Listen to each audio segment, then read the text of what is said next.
So guys, samahan nyo kami ngayon magkape dito sa Have a Nice Day. Matatagpuan sa Barangay Natatas. Napadayo nga pala kami ng pagkakape at si Kulot ay masama ang pakiramdam. Kaya naman, napadayo kami ng pagkakape din sa Have a Nice Day. Shout out po sa Gonzales family. Wow. Kay Ate Ana, kay Risa, hello guys. Andito kami ngayon sa Have a Nice Day guys. Ay, hindi lang kape. Hindi lang kape kasi may mga fruit soda. Wow. Madami pa po. Ayan guys, have a nice day guys. Malapit sa may dali ng Natatas. Nagkakape kami ngayon dito dahil hindi mawawala talaga to sa amin ang pagkakape. Coffee is life. Kaya laging puyat.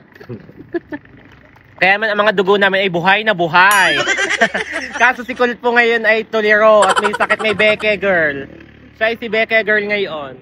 Ayan, puno ng tapal. Beke, papagamot po namin to. Beke naman.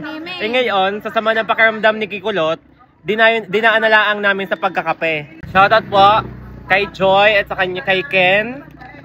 And special thanks sa Have a Nice Day. Coffee and Tea by Junta. Kay Ate Mary Grace, shout out. Coffee is life. Yan. Sosyal na yan. Thank you. Thank you. Ubus na yan. Ubus na.